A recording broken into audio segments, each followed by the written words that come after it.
నమస్తే, welcome to astro time. గురువు మారుతున్నారు కాబట్టి కర్కాటక రాశిలోకి రాబోతున్నారు కాబట్టి మరి మిగతా రాశుల వారికి ఏ విధంగా ఉండబోతుంది అనే దాని గురించి తెలియచేయడానికి మనతో పాటు ఉన్నారు ప్రముఖ ఆస్ట్రాలజర్ రావు గారు. మరి గురువు గారిని అడిగి దీనికి సంబంధించి అయితే తెలుసుకుందాం. గురుగారు నమస్కారం. నమస్కారం అమ్మ.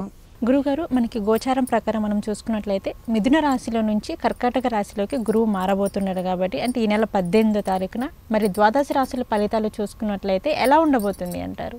మంచి ప్రశ్న అమ్మా. ఎందుకంటే గురువు మారేది ఈ 18 నుంచి డిసెంబర్ 5వ తారీఖు వరకు కూడా, అంటే దాదాపు మరి 18వ తారీఖు అంటున్నాం కాబట్టి నవంబర్ పూర్తిగా ఉంటాడు. డిసెంబర్ 5వ తారీఖు వరకు అంటే దాదాపు ఇంచుమించుగా దగ్గరగా 2 నెలల పాటు కర్కాటక రాశిలో గురువు వస్తున్నాడు. ఇది సహజంగా వచ్చే గోచారం కాదు. అతిచారం వల్ల, గురుగ్రహం అతిచారం వల్ల ఈ దాదాపు 100 రోజుల పాటు ఇట్లా రకరకాలుగా మారుతూ ఉంటాడు.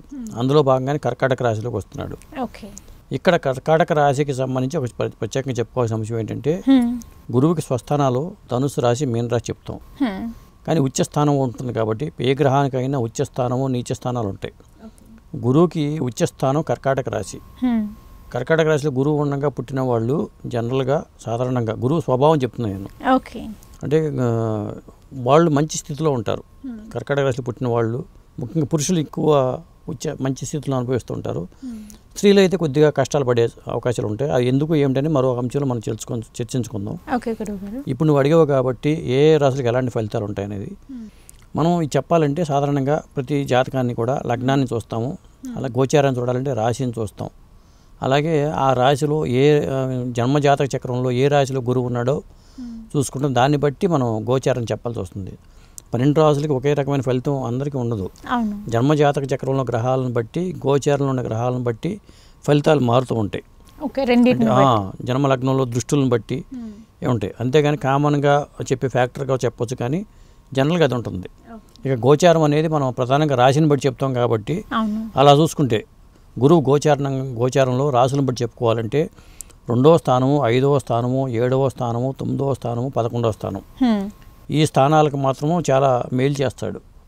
అంటే ఏ రాశికైనా 2వ స్థానం, అంటే ఇప్పుడు మిథున రాశి వేసుకున్నాం అనుకో, ఉదాహరణకి 2వ స్థానం కర్కాటకం అవుతుంది, అంటే ధనస్థానం అవుతుంది కదా. 2వ స్థానం ధనస్థానం అవుతుంది, కుటుంబ స్థానం అవుతుంది.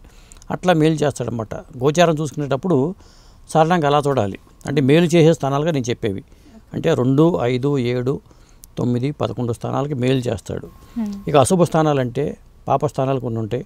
అలాగే 1వ స్థానము, 3వ స్థానము, 4వ స్థానము, 6వ స్థానము, 8వ స్థానము, 10వ స్థానము, 12వ స్థానము, అంటే మొత్తం 12 స్థానాలు ఇక్కడ కవర్ అయిపోయినాయి. అలా ఉంటుంది. అంటే ఫలితాలు మిశ్రమంగా ఉంటాయి. ఒక్కొక్కసారి జన్మజాతక గ్రహాలు బాగుంటే ఇక్కడ మంచి ఫలితాలు కూడా వచ్చే అవకాశాలు అయితే ఉంటాయి. అది ఫలితంగా చెప్పాలంటే. గురువుగారు, మనం మొదటగా చూసుకున్నట్లయితే ద్వాదశ రాశిలోని మొదటగా మేషరాశి వారికి ఎలా ఉండబోతుంది అంటారు? అంటే ఇక్కడ రాశి ఫలితాలుగా చెప్పాలంటే ముందు గురువుకు సంబంధించిన కారకత్వాలు తెలుసుకోవాలి. అంటే బృహస్పతి, ఆయన గురువుగా చూస్తూ ఉంటాం. గురువు అంటేనే గురువుగా చెప్తాం, బృహస్పతిగా చెప్తూ ఉంటాం. ముఖ్యంగా ధనకారకుడు గాను, పుత్రకారకుడు గాను గురువుకు సంబంధించిన కారకత్వాలు ఉంటాయి. గురువు అంటే జ్ఞానము, గురువు అంటే ధనం, గురువు అంటే సంపద, గురువు అంటే దైవభక్తి, ఇలాంటి కారకత్వాలు ఉంటాయి. ఈ కారకత్వాలు ఎందుకు చెప్తున్నామంటే ఆ కారకత్వ ఫలితాలే ఆయా రాశులకు ఉంటాయి కాబట్టి. మొట్టమొదటిసారిగా మేషరాశి వాళ్ళకి ఎలాంటి ఫలితాన్ని గురువు ఇవ్వబోతున్నాడు చూద్దాం. అంటే మేషరాశి అంటే చూసుకుంటే మేషరాశి నుంచి కర్కాటకంలోకి వస్తున్నాడు కాబట్టి 4వ స్థానం అవుతుంది. 4వ స్థానం అంటే ఇల్లు, లేదా వాహనము, మాతృస్థానము, ఇలాంటి కారకత్వాలు 4వ స్థానానికి ఉంటాయి. జనరల్గా ఆ స్థానాలకి గురువు చాలా బెనిఫిట్ చేస్తాడని చెప్పాలి. అలా చూసుకున్నప్పుడు మేషరాశి వాళ్ళకి ఎలా ఉంటుందంటే, అంటే అందరు మేషరాశి వాళ్ళకి అందరూ ఎలా ఉంటుందని చెప్పేటప్పుడు నా ఉద్దేశం కాదు, జనరల్గా మేషరాశి వాళ్ళకి ఎలా ఉంటుందో చెప్తాను నేను. వీళ్ళకి ఏంటంటే మేషరాశి వాళ్ళకి గృహ సౌఖ్యం ఏర్పడుతుంది. అంటే ఇల్లు లేని వాళ్ళకి ఇల్లు ఏర్పడతాం కానీ, కొనుక్కునే వాళ్ళు ఇల్లు కొనుక్కోవడానికి కానీ మంచి, ఎందుకంటే 4వ స్థానంలో స్ట్రాంగ్ గురువు ఉచ్చ స్థితి కాబట్టి ఇల్లు లేని వాళ్ళకి ఇల్లు ఏర్పడతాం కానీ, వాహన సౌఖ్యం, వాహనం లేని వాళ్ళు వాహనం కొనుక్కోవడం కానీ, అలాగే డబ్బుకి ఇబ్బంది పడే వాళ్ళు డబ్బు సంపాదన పరంగా సౌఖ్యంగా ఉండడం కానీ, ఆదాయంలో లోటు లేకుండా ఉండటం కానీ, కుటుంబ వ్యవహారాలు చక్కగా ఉండటం కానీ, స్థిరాస్తి మెరుగుపడటం కానీ, ఇవన్నీ ఉంటాయి. అలాగే తల్లిదండ్రుల నుంచి కూడా ఈ వ్యక్తులకి, ఈ రాశి వాళ్ళకి సహాయం లభిస్తుంది. అది ముఖ్యంగా 4వ స్థానం అంటే మాతృస్థానంగా చెప్తూ ఉంటాం కాబట్టి తల్లిపరంగా కూడా ఇట్లా అందుకే భావోద్వేగాలను కంట్రోల్ చేసుకుంటూ మేషరాశి వాళ్ళకి ఏంటంటే కొద్దిగా భావోద్వేగాలు ఎక్కువ ఉంటాయి. అంటే కుజుడు సొంత ఇల్లు కాబట్టి మేషం అనేది వాళ్ళకి భావోద్వేగాలు కాస్త కంట్రోల్లో ఉండవు, వీళ్ళకి అగ్రెసివ్గా ఉంటారు. అయినా సరే 4వ స్థానంలో గురువు కంఫర్టబుల్ ప్లేస్లో గురువు ఉంటాడు కాబట్టి మేషరాశి వాళ్ళకి ఇలా ఏర్పడుతుందమ్మా. ఓకే గురుగారు, మేషరాశి వారికి ఎలా ఉండబోతుందో చెప్పారు. అలాగే మనం నెక్స్ట్ రాశి చూసుకున్నట్లయితే వృషభ రాశి. మరి వృషభ రాశి వారికి కూడా ఎలా ఉండబోతుంది అంటారు? వృషభం అంటే శుక్రుడి స్వస్థానం. మరి వృషభ రాశిని చూసుకుంటే 3వ ఇంట్లో కర్కాటకంలో ఉంటున్నాడు. ఇప్పుడు దాకా ఏంటంటే 2వ ఇంట్లో ఉన్నాడు. 2వ ఇంట్లో మిథునంలో ఉన్నాడు కాబట్టి 2వ ఇంట్లో ధనస్థానం కాబట్టి వాళ్ళకి ధనస్థానం పరంగా మంచి ఎలివేషన్ ఉంటుంది. ఇందాక మనం గురువుకి సంబంధించిన కారక చెప్పుకున్నాం కాబట్టి ఏ స్థానాలు బేలు చేస్తారనుకున్నప్పుడు 2వ స్థానం చాలా బాగుంటుంది. అలాగే వృషభానికి 3వ స్థానంలో గురువు ఉంటున్నాడు ఇప్పుడు. దానివల్ల ఏమవుతుందంటే వాళ్ళకి ఏంటంటే ధైర్యం పెరుగుతుంది. ఏదైనా పని చేయడం వెనక ముందు ఆడేవాళ్ళు కొద్ది ముందడుగు వేసి దానికి ముందుకెళ్తారు వాళ్ళు. అలాగే వాళ్ళ ప్రయత్నాలు సఫలమవుతాయి, వాళ్ళ నైపుణ్యం మెరుగుపడుతుంది, అలా ఒకటి చెప్పుకోవచ్చు. తర్వాత సోదర స్థానం 3 అంటే సోదరుల సంబంధాలు సరిగ్గా లేని వాళ్ళకి వాళ్ళ సంబంధాలు మెరుగుపడటం కానీ ఇవన్నీ కూడా 3వ స్థానంలో ఉండటం వల్ల జరుగుతుంది. తర్వాత ఆశకి పోకుండా చాలా అన్యోన్యంగా ఉండటం, ముఖ్యంగా సోదరులతో అలా చేసుకుంటూ ఉంటే వృషభ రాశి వాళ్ళకి మంచి ఫలితాలు అనుభవించే అవకాశాలు ఉంటాయి. ఓకే గురుగారు, వృషభ రాశి వారికి వచ్చేసి గురువు మార్పు వల్ల ఎటువంటి ఫలితాలు రాబోతున్నాయో చెప్పారు. అలాగే మనం తదుపరి రాశి ఒకసారి చూసుకున్నట్లయితే మిథున రాశి. మరి మిథున రాశిలో నుంచి కర్కాటక రాశిలోకి మారబోతున్న గురువు మిథున రాశికి ఎటువంటి ఫలితాలు ఇవ్వబోతున్నారు? ఒక విధంగా చెప్పాలంటే మిథున రాశి వాళ్ళు అదృష్ట జాతకులు అనుకోవచ్చు. ఎందుకంటే అన్ని రాశుల్లోనూ కూడా మిథున రాశి అంటే ధనస్థానం, 2వ స్థానం ఉచ్చ స్థానంలోకి వెళ్ళాడు. అంటే మిథున రాశి వాళ్ళకి ఖచ్చితంగా ధనం అభివృద్ధి చెందుతుంది. వాళ్ళు ఫైనాన్షియల్గా చాలా ఇంప్రూవ్మెంట్ కనిపిస్తుంది మిథున రాశి వాళ్ళకి. ధనస్థానంలో ఉంటున్నాడు కాబట్టి గురువు 2వ స్థానంలో అయినా మేలు చేసే రాశిలో 2వ స్థానంలో ఉన్నాడు కాబట్టి మళ్ళీ అక్కడి నుంచి ఇక్కడికి వచ్చేసరికి మీన రాశిని చూస్తూ ఉంటాడు, సప్తమాన్ని చూస్తూ ఉంటాడు. ఇవన్నీ సంబంధించిన వాళ్ళకి మిథున రాశి వాళ్ళకి ఆ స్థానాలు ఎన్నో స్థానాలు అవుతూ ఉంటాయి అనేది లెక్క పెట్టుకోవాలి. 10వ స్థానం అవుతుంది అక్కడ. ఎందుకంటే మిథునం నుంచి లెక్క వేసుకుంటే 10వ స్థానం అవుతుంది. మరి 11 మేషం అవుతుంది, 12 వచ్చి వృషభం అవుతుంది, అలా లెక్కేసుకుంటే. అందువల్ల మిథున రాశి వాళ్ళకి కాస్త మంచి ఫలితాలని గురువు గోచారం అనేది ముఖ్యంగా ఈ డిసెంబర్ 5 వరకు కూడా ఇస్తాడు. తర్వాత ఏంటంటే ఆర్థికాభివృద్ధి పెరుగుతుంది. ముఖ్యంగా వాక్ స్థానం కూడా చెప్తాం. ధనస్థానంతో పాటు 2వ స్థానాన్ని వాక్ స్థానంగా చెప్తూ ఉంటాం, కుటుంబ స్థానంగా చెప్తూ ఉంటాం. కుటుంబంలో పరిస్థితులు చాలా మెరుగవుతూ ఉంటాయి. కొంతమంది కలహాల వల్ల భార్యాభర్తలు దూరంగా ఉన్న వాళ్ళు కూడా వాళ్ళు సంప్రదింపు జరుపుకుంటే మధ్యవర్తుల ద్వారా వాళ్ళు మళ్ళీ కలవడానికి అవకాశాలు ఏర్పడుతూ ఉంటాయి ఈ టైంలో, ఈ పర్టికులర్గా ఈ పీరియడ్లో. తర్వాత ఏంటంటే కొత్త ఆదాయ మార్గాలకి వాళ్ళకి సుగమం అవుతుంది. మంచి లాభదాయకంగా ఉండే సంవత్సరంగా చెప్పొచ్చు మిథున రాశి వాళ్ళకి. ఓకే గురుగారు, అలాగే మనం తదుపరి రాశి ఒకసారి చూసుకున్నట్లయితే కర్కాటక రాశి. మరి కర్కాటక రాశిలోని గురువు ఇప్పుడు ఉండబోతున్నారు కాబట్టి 2 నెలల్లో మరి వీరికి ఎలా ఉంటుంది అంటారు? ఒక విధంగా చెప్పాలంటే కర్కాటక రాశి వాళ్ళు అదృష్ట జాతకులని చెప్పాలి. ఎందుకంటే కర్కాటక రాశి ఉచ్చ రాశి కాబట్టి జనరల్గా అయితే మనం మిశ్రమ ఫలితాలు చెప్తూ ఉంటాం. ఎందుకంటే 1వ ప్లేస్లో ఉంటే మిశ్రమ ఫలితాలు చెప్తూ ఉంటాం. కానీ ఈసారి కర్కాటకం అలా కాదు. ఎందుకంటే కర్కాటక రాశి వాళ్ళకి ఉన్న ప్రత్యేకత ఏంటంటే ఆ స్థానం నుంచి లెక్కేసుకుంటే 1వ స్థానంలో ఉండటం, అంటే కేంద్రంలో గురువు ఉండటం. అది హంస మహాపురుష యోగం అవుతుంది. ఉచ్చ స్థానంలో గురువు కదా, అది ఆ గ్రహం లగ్నంలో ఉండటంతో 1వ ప్లేస్లో ఉండటం, పైగా ఉచ్చ గ్రహం అవటం. అంటే ఈ హంస మహాపురుషం ఎప్పుడు అవుతుందంటే కేంద్రంలో ఉండటం, ఉచ్చ స్వస్థానంలో కానీ ఉచ్చ స్థానంలో కానీ ఉండటం ఉంటే ఖచ్చితంగా అది కేంద్రంలో అంటే 1, 4, 7, 10 అంటారు. అలా చూసుకున్నప్పుడు కర్కాటక రాశి వాళ్ళకి చాలా మేలు చేసే ఒక విధంగా చెప్పాలి అదృష్ట యోగం అని చెప్పాల్సి వస్తుంది. కాబట్టి కర్కాటక రాశి వాళ్ళకి ఏంటంటే కర్కాటక రాశి వాళ్ళకి ప్రధానంగా ఆత్మవిశ్వాసం పెరుగుతుంది, భక్తి గౌరవం నాయకత్వ లక్షణాలు ఇంప్రూవ్ అవుతాయి, వాళ్ళకి కొత్త అవకాశాలు ఉంటాయి, మానసికంగా చాలా పీస్ఫుల్గా ఉంటారు. ఎందుకంటే కర్కాటక రాశి వాళ్ళు సాధారణంగా ఆందోళన చెందుతుంటారు, ఎందుకంటే చంచలంగా ఉంటారు కొద్దిగా. చంద్రుడు సొంత ఇల్లు కాబట్టి జలతత్వ రాశి ఇది, ఇవన్నీ ఉంటాయి కాబట్టి కొద్దిగా ఇలా ఉంటుంది. ఓకే గురుగారు, కర్కాటక రాశి వారికి ఎలా ఉంటుందో తెలియజేశారు. అలాగే గురుగారు మనము తదుపరి రాశి చూసుకున్నట్లయితే సింహరాశి. మరి సింహరాశి వారికి ఎలా ఉండబోతుంది అంటారు? పేరులోనే సింహం ఉంది కాబట్టి. సింహరాశి వాళ్ళకి ఏంటంటే ఇండివిజువాలిటీ ఎక్కువ.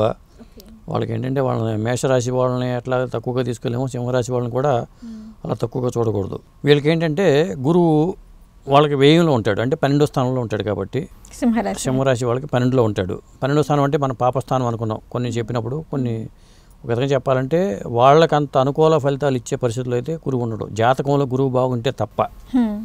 అది వ్యయంలో ఉంటాడు కదా, వ్యయంలో గురువు ఉన్నాడు కాబట్టి ఒక విధంగా చెప్పాలంటే వాళ్ళు డబ్బులు ఖర్చు పెట్టినా కానీ శుభకార్యాల కోసం ఖర్చు పెట్టేస్తారు. అంటే పనికొచ్చే పనులు ఖర్చు పెడతారు. ఎందుకంటే కొంత జాతకంలో గురువు బాగుంటే, ఆ జాతకంలో జాతక చక్రంలో జన్మజాతక చక్రంలో కూడా గురువు బాగుండాలి. అలాగే విదేశీ అవకాశాలు వీళ్ళకి వచ్చే అవకాశాలు ఉన్నాయి. దాతృత్వం ఎక్కువ అవుతుంది. దానం చేయడం మంచిదే. ఎక్కువ దాతృత్వాలు చేస్తూ ఉంటారు ఈ టైంలో. తర్వాత ఆధ్యాత్మికంగా కూడా వాళ్ళు ముందుకెళ్ళే అవకాశాలు ఎక్కువ ఉంటాయి. ఆధ్యాత్మిక కార్యక్రమాలు కూడా దానం వెచ్చిస్తూ ఉంటారు. కాకపోతే ఖర్చులు పెరిగే అవకాశాలు ఎక్కువ ఉంటాయి. వ్యయ స్థానం కాబట్టి విచ్చలవిడిగా ఖర్చులు పెట్టే అవకాశాలు అయితే ఎక్కువగా ఉంటాయి. ఓకే గురుగారు, మనం తదుపరి రాశి చూసుకున్నట్లయితే కన్యా రాశి. మరి కన్యా రాశి వారికి కూడా గురువు మార్పు వల్ల ఎటువంటి ఫలితాలు రాబోతున్నాయి అంటారు? మరి కన్యా రాశి వాళ్ళకి చెప్పాలంటే అక్కడ 11లో గురువు ఉంటాడు. 11 అంటే లాభస్థానం. అంటే లాభస్థానంలో గురువు ఉండటం మంచిదే కదా. గురువు ఉచ్చ స్థానంలో ఉన్నాడు అంటే వాళ్ళు పట్టిందల్లా బంగారం అవుతుంది. లాభాలు అధికంగా ఉంటాయి. 11 మంచి ప్లేసే. వాళ్ళ వ్యాపారంలో కానీ ఉద్యోగాలు కానీ ఆదాయ మార్గాలు ఇంప్రూవ్ అవుతూ ఉంటాయి. ముఖ్యంగా వ్యాపారస్తులకి ఏంటంటే లాభదాయకంగా ఉంటుంది లాభస్థానంలో ఉండటం వల్ల. కొత్త పరిచయాలు అవుతూ ఉంటాయి. అలాగే స్నేహితులు కూడా వీళ్ళకి టైంకి ఆదుకునే అవకాశాలు ఎక్కువ ఉంటాయి. ఇన్వెస్ట్మెంట్ పర్పస్ కోసం కూడా కొత్త వాళ్ళు యాడ్ అవ్వటం కానీ ఇవన్నీ జరుగుతూ ఉంటాయి. వీళ్ళు ఏమైతే అనుకున్నారో వాళ్ళు అవన్నీ సాధించడానికి అవకాశం ఉన్న టైంగా చెప్పొచ్చు ఈ 2 months. అది మనం తదుపరి రాశి ఒకసారి చూసుకున్నట్లయితే తులారాశి గురువు గారు. మరి వీరికి కూడా గురువు మార్పు వల్ల ఎలా ఉండబోతుంది? మనకి తులా అంటేనే కొంచెం అప్ అండ్ డౌన్స్ కాబట్టి సో ఎలా ఉంటుంది? తులా అంటే బ్యాలెన్సింగ్ అనమాట. సమతౌల్యం ఉండాలి. మరి గురువు వీళ్ళకి 10వ స్థానంలో ఉంటాడు కాబట్టి 10వ స్థానం అంటే వృత్తి స్థానము కర్మస్థానం అవుతుంది కాబట్టి తులారాశి వాళ్ళకి కర్కాటకం అనేది 10వ స్థానం కాబట్టి వీళ్ళకి ఏంటంటే కెరీర్లో ఇంప్రూవ్మెంట్ ఉంటుంది. అలాగే గుర్తింపు ఉంటుంది. ప్రమోషన్స్ వచ్చే అవకాశాలు ఉంటాయి ఉద్యోగపరంగా. ఎందుకంటే మరి ఉన్న ప్లేసే రాజ్యస్థానం, వృత్తిస్థానం, కర్మస్థానం. అలాగే కొత్త బాధ్యతలు వీళ్ళకి చేపట్టే అవకాశాలు ఎక్కువ ఉంటాయి. కొత్త వ్యాపారాలకు వెళ్ళే అవకాశాలు ఎక్కువ ఉంటాయి. వృత్తిపరంగా సక్సెస్ఫుల్గా ముందుకెళ్తారు. స్ట్రాంగ్గా ఉన్నాడు కాబట్టి గురువు. అది అలాగే గురుగారు, మనం తదుపరి రాశి చూసుకున్నట్లయితే వృశ్చిక రాశి. మరి వీరికి కూడా ఎలా ఉండబోతుంది? ఎటువంటి ఫలితాలు రాబోతున్నాయి అంటారు? వృశ్చిక రాశి వాళ్ళకి ఎలా ఉంటుందని అడిగే కాబట్టి చెప్తానమ్మా. ఓకే గురువు. వృశ్చికం నుంచి లెక్క పెడితే 9వ స్థానం అవుతుంది. అంటే చంద్రుడు ఉన్నది కర్కాటక రాశి 9వ స్థానం కాబట్టి వృశ్చికం నుంచి లెక్క పెడితే 9వ స్థానంలో అంటే భాగ్యస్థానంలో గురువు ఉన్నాడు కాబట్టి ఫైనాన్షియల్ ఇంప్రూవ్మెంటు చాలా బాగా జరుగుతుంది. వీళ్ళకి ఫైనాన్షియల్ ఇంప్రూవ్మెంట్ జరుగుతుంది. తర్వాత మరి ఇక్కడ చూసుకుంటే పితృస్థానం ఇది. అంటే వాళ్ళ పేరెంట్స్ నాన్నగారు కానీ వాళ్ళు మంచి ఉన్నతిని సాధించే అవకాశం అయితే ఉంది. ఏ వ్యక్తులైతే వృశ్చిక రాశి వాళ్ళు ఉంటారో 9 అంటేనే పితృస్థానము ప్లస్ భాగ్యస్థానము ఇవన్నీ ఉంటాయి కాబట్టి 9వ స్థానంలో గురువు ఉన్నట్టు కాబట్టి గురుకృప లభిస్తుంది వీళ్ళకి. కొత్త జ్ఞానం సంపాదించుకుంటారు. అలాగే దైవానుభూతులు కలుగుతాయి వీళ్ళకి. పుణ్యక్షేత్రాలు సందర్శన చేస్తూ ఉంటారు. ఇలాంటివి మంచి స్థానం ఇది చెప్పాలంటే. అది ఎందుకంటే మరి గురువు 5వ దృష్టితో చూస్తున్నాడు వృశ్చిక రాశి వారిని. కాబట్టి ఎవరైతే కర్కాటక రాశిలో మంచి అనుభూతులు చెప్పామో వీళ్ళకి వృశ్చిక రాశి వాళ్ళకి కూడా మంచి అనుభూతులు ఉంటాయి. గురువు తన ఉన్న స్థానం కన్నా సూచే స్థానానికి బలం ఇస్తాడు కాబట్టి 5వ దృష్టితో వృశ్చికాన్ని చూస్తున్నాడు కాబట్టి వృశ్చిక రాశికి వాళ్ళు అదృష్ట జాతకులను చెప్పొచ్చు అమ్మా. అక్క గురుగారు, మనం తదుపరి రాశి చూసుకున్నట్లయితే ధనుసు రాశి. మరి ధనుసు రాశి వారికి కూడా ఎలా ఉంటుంది? ఎటువంటి ఫలితాలు వస్తాయంటారు? ధనుసు రాశి విషయానికి వచ్చేసరికి ఇది 8వ స్థానంలో గురువు ఉన్నట్టమ్మా. ఒక విధంగా చెప్పాలంటే 8వ స్థానం అనేది పాపస్థానంగా చెప్తూ ఉంటాం మనం. కానీ ఇక్కడ చెప్పాలంటే గురువు తన మంచి స్థితిలో ఉన్నాడు కాబట్టి ఎందుకంటే వాళ్ళకి అనారోగ్య కారణాలు బారిన పడిన వాళ్ళు కానీ అంటే జన్మజాత చక్రం గురువు బాగుంటే వాళ్ళు ఇంప్రూవ్ అవుతారు. జన్మజాత చక్రం గురువు ఉన్న స్థితులు కానీ స్వస్థానంలో ఉన్న జన్మజాత చక్రంలో ఉచ్చస్థానంలో ఉన్నా కానీ లేకపోతే మంచి యోగంలో గజకేసరి యోగంలో ఉన్నా కానీ కొద్దిగా చాలా ఇంప్రూవ్మెంట్స్ అయితే కలుగుతాయి. అంటే అనారోగ్య బారిన పడిన కోలుకోవడానికి అవకాశాలు ఉంటాయి. తర్వాత ఏంటంటే కొన్ని సీక్రెట్ వ్యవహారాలు కూడా జరిగే అవకాశాలు ఎక్కువ ఉంటాయి. ఇవన్నీ కూడా ఎందుకంటే పాపస్థానం కాబట్టి కొద్దిగా అనూహ్యమైన మార్పులు ఉంటాయి. వృత్తి ఉద్యోగాల్లో అనూహ్యమైన మార్పులు ఉంటాయి. ఎందుకంటే మిశ్రమ ఫలితాలు ఉంటాయి. 100% మంచిగా ఉండడానికి లేదు, 100% చెడుగా ఉండడానికి లేదు. మిశ్రమ ఫలితాలు ఉంటాయి. జన్మజాత చక్రంలో గురువు ఉండే స్థితిని బట్టి ఎందుకంటే ఇక్కడ గురువు సొంత ఇల్లు అది, కానీ ఇక్కడ చూపు లేదు. ఈ రాశి మీద గురు దృష్టి ఏమీ పట్టలేదు. తర్వాత ఆధ్యాత్మిక అనుభవాలు ఎక్కువ కలుగుతూ ఉంటాయి. శరీరపరంగా చాలా జాగ్రత్తలు తీసుకోవాల్సిన అవసరం అయితే వీళ్ళకు ఉంటుందమ్మా. ఓకే గురుగారు, అలాగే మనం తదుపరి రాశి చూసుకున్నట్లయితే మకర రాశి. మరి వీరికి కూడా గురువు మార్పు వల్ల ఫలితాలు ఎలా ఉండబోతున్నాయి అంటారు గురుగారు ఈ 2 months? ఇప్పుడు ఇక్కడ మకర రాశిని చూసుకుంటే 7వ స్థానంలో గురువు ఉన్నాడు. అంటే గురువు తన ఉన్న స్థానం కన్నా సూచే స్థానాన్ని బలం ఇస్తాడు. 7 అంటే జీవిత భాగస్వామికి సంబంధించిన స్థానం. అంటే పెళ్ళిళ్ళు కాకుండా ఉన్న వాళ్ళకి మకర రాశి వాళ్ళు ఎవరైతే ఉన్నారో వాళ్ళ గతంలో ఏలినాటి శని ఇబ్బందులు ఇవన్నీ పడి ఉంటారు. పెళ్ళిళ్ళు కాని వాళ్ళకి పెళ్ళిళ్ళు అవటం కానీ, లేకపోతే కలహాల వల్ల విడిపోయిన భార్య భర్తలు కలవటం కానీ, ఇవన్నీ కూడా ఈ గురు గోచారం వల్ల జరుగుతాయి. తర్వాత మంచి గుర్తింపు వస్తుంది, పబ్లిక్ లైఫ్లో వీళ్ళకి మంచి గుర్తింపు వస్తుంది. వ్యాపారంలో విజయాలు, భాగస్వామ్య వ్యాపారం, సప్తమ స్థానం అంటే జీవిత భాగస్వామి కాదు, వ్యాపార స్థానం కూడా, వ్యాపార భాగస్వాములు కూడా దీంట్లోకి వస్తారు. అలా అంటే జీవిత భాగస్వామి కానీ వ్యాపార భాగస్వాముల మధ్యలో తగాదాలు వస్తే అటు జీవిత భాగస్వామి దగ్గర అవడానికి అవకాశం ఉంటుంది, వ్యాపార భాగస్వామి మళ్ళీ దగ్గర అవడానికి అవకాశం ఉంటుంది. ఇది సానుకూలంగా ఉంటుంది, ఎందుకంటే తను మంచి బలమైన చూపుతో సప్తమాన్ని చూస్తున్నాడు కాబట్టి. ఓకే గురుగారు, అలాగే మనం తదుపరి రాశి చూసుకున్నట్లయితే కుంభరాశి. మరి కుంభరాశి వారికి కూడా గురువు మార్పు వల్ల ఈ 2 months ఎలా ఉండబోతుంది అంటారు గురువుగారు? కుంభరాశి అంటే కుంభరాశికి 6వ స్థానంలో గురువు ఉన్నాడు. 6 అంటే రుణాలు, శత్రువులు, పాపస్థానం కనుక చెప్పాలంటే 6వ స్థానం అంటేనే రుణాలు కానీ, శత్రువులు కానీ, ఆరోగ్య సమస్యలు కానీ, ఇవన్నీ కూడా 6వ స్థానం కింద వస్తాయి. కాబట్టి 6వ స్థానంలో గురువు ఉన్నాడు కాబట్టి ముఖ్యంగా ఏంటంటే, కాకపోతే గురువు ఎప్పుడు మంచి చేస్తారు కాబట్టి శత్రువుల మీద విజయం కలగడం కానీ, జన్మజాత చక్రం కూడా బాగుండాలి. జన్మజాత చక్రంలో బాగోలేదనుకో శత్రువుల మీద కూడా వీళ్ళు శత్రువులు పై చేసి సాధిస్తారు. ఇలాంటివన్నీ ఉంటాయి. కొంత ఏంటంటే మనం గురువుని కాబట్టి గురువు శుభగ్రహంగా చెప్తాం కాబట్టి, గురువు శుభగ్రహం అయినా అన్ని రాశులకి శుభ ఫలితాలు ఇస్తాడని చెప్పలేము. అలా మిశ్రమ ఫలితాలు ఇచ్చే రాశి, ఇబ్బంది పెట్టే రాశి ఏంటంటే కుంభరాశి కూడా పాపస్థానంలో ఉన్న రాశి కాబట్టి కుంభస్థానంలో ఈ ఫలితాలు అయితే ఉంటాయి. వీళ్ళు ఖర్చులు పెరిగే అవకాశాలు ఉంటాయి, ఆరోగ్యపరమైన సమస్యలు కూడా ఉండే అవకాశం అయితే ఉంటుంది గురు గోచారం వల్ల. ఓకే గురుగారు, అలాగే తదుపరి రాశి, చివరి రాశి మనం చూసుకున్నట్లయితే మీనరాశి. మరి మీనరాశి వారికి కూడా గురువు మార్పు వల్ల ఎలా ఉండబోతుంది అంటారు? ఎందుకంటే ఆల్రెడీ వీళ్ళు ఏలినాటి శని ప్రభావంతో ఉన్నారు కాబట్టి మరి వీరికి ఎలా ఉంటుంది? మంచి ప్రశ్న అమ్మా. మీనరాశి ఇప్పుడు మీనరాశినే చూస్తున్నాడు, గురువు సొంత ఇంటిని చూసుకుంటున్నాడు. ఓకే, ఇక్కడ తన సొంత ఇంటిని తనే చూసుకుంటున్నాడు కాబట్టి ఏలినాటి శని ఇబ్బంది శని ఎత్తి మీద ఉన్నా కానీ వీళ్ళకి ముఖ్యంగా సంతానం మంచి అభివృద్ధిలో ఉంటారు. పంచమ స్థానం, పంచమంలో గురువు ఉన్నాడు కాబట్టి, దాంతోపాటు మరి ఈ రాశిని కూడా గురువు చూస్తున్నాడు కాబట్టి పిల్లలు మంచి అభివృద్ధి పదంలోకి వెళ్తారు. పిల్లలకు విదేశీ అవకాశాలు వస్తాయి, విదేశీ ఉన్నత చదువుల్లోకి వెళ్తారు. అట్లా మీనరాశి వాళ్ళకి తర్వాత లవ్లో సక్సెస్ అవుతారు.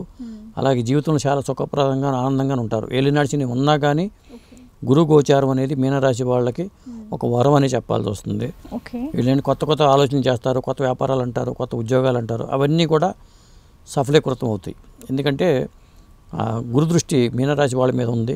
కర్కాటకం వాళ్ళు, వృశ్చికం వాళ్ళు, మీనం వాళ్ళు, మకరం వాళ్ళు, ఇది చెప్పాలంటే ఈ 4 రాశుల వాళ్ళు కూడా అదృష్ట జాతకులుగా చెప్పాల్సి వస్తుంది ఈ 2 months. అలాగే మిథున రాశి వాళ్ళకి 2వ స్థానం ధనస్థానం కాబట్టి వాళ్ళకు కూడా మేలు జరుగుతుంది. అంటే ఒక 5 రాశుల వాళ్ళు, ఈ 12 రాశులు 5 రాశుల వాళ్ళు చాలా బెనిఫిట్స్ పొందుతారని చెప్పొచ్చమ్మా. ఓకే గురువుగారు, గురువు మార్పు వల్ల 12 రాశుల వారికి ఎలా ఉండబోతుంది, ఎవరికి ప్లస్ ఎవరికి మైనస్ అనే దాని గురించి అయితే మాకు చాలా చక్కగా వివరించారు. అలాగే డిసెంబర్ 5వ తారీఖు నుంచి గురువు మళ్ళీ మిథునంలోకి వెళ్ళబోతున్నారు కాబట్టి అప్పుడు ఫలితాలు అనేవి యాజ్ ఇట్ ఈజ్ ఇలాగానే ఉంటాయా, లేకపోతే చేంజ్ అయ్యే ఛాన్సెస్ ఏమైనా ఉంటాయంటారా? అంటే వక్రించినప్పుడు మళ్ళీ గతంలో మనం మిథున రాశిలో ఉన్నప్పుడు ఎటువంటి ఫలితాలు ఇచ్చాడో అలాగే ఉంటుంది. కాకపోతే వక్రించి మళ్ళీ యాజ్కి వెళ్ళినప్పుడు ఎక్కువ ఫలితాలు ఇస్తాడు, ఇంకా ఎక్కువ ఫలితాలు ఇస్తాడు. ఇంకొకటి ఏంటంటే మిథునం నుంచి మళ్ళీ కర్కాటకంలోకి వస్తాడు 2026 మే తర్వాత, మళ్ళీ జూన్ నుంచి మళ్ళీ కర్కాటకంలోకి వస్తాడు. కాబట్టి ఇదే ఫలితాలు నేను చెప్పి ఇప్పుడు ఏవైతే చెప్పానో ఈ ఫలితాలు ఇంకా డిగ్రీస్ మారే కొద్దీ కూడా ఎక్కువ ఫలితాలు వచ్చే అవకాశాలు ఎక్కువ ఉంటుంది. అంటే మళ్ళీ చెప్పిన ఫలితాలే మళ్ళీ వచ్చే సంవత్సరం రిపీట్ అవుతాయి. కాబట్టి ఇది 2 నెలలే, డిసెంబర్ 5 వరకే కదా అని అనుకోవాల్సిన పని లేదు. మన వీక్షకులు అందరూ చూస్తుంటారు కాబట్టి ఈ తాత్కాలికమే కదా అయ్యో అనుకుంటారు, కాదు. కానీ నెక్స్ట్ ఇయర్ 1 year పాటు మళ్ళీ గురువు ఒక రాశిలో 1 year పాటు ఉంటాడు కాబట్టి ఖచ్చితంగా మళ్ళీ ఇవే రిపీట్ అయ్యే అవకాశాలు ఎక్కువ ఉంటాయి. గురువు డిగ్రీల కొద్దీ మారే కొద్దీ, ఆ స్థానం పెరిగే కొద్దీ కూడా ఆ ప్రభావం ఎక్కువగా ఉంటుంది. అట్లా అమ్మా. ఓకే, మనకి మీరు చెప్పినట్టుగానే 2026లో మళ్ళీ గురువు సేమ్ యాస్టేజ్ కర్కాటక రాశిలోకి రాబోతున్నారు అనేసి అన్నారు కదా గురువు గారు. గురువు మార్పు వల్ల ద్వాదశ రాశుల వారికి ఎటువంటి ఫలితాలు రాబోతున్నాయి, మరి వారికి ఎలా ఉండబోతుంది, ఏ రాశుల వారికి పాజిటివ్ ఉంది, ఏ రాశుల వారికి నెగిటివ్ ఉంది అనే వాటి గురించి అయితే మాకు చక్కగా వివరించారు. నమస్కారం అండి. నమస్కారం అమ్మా.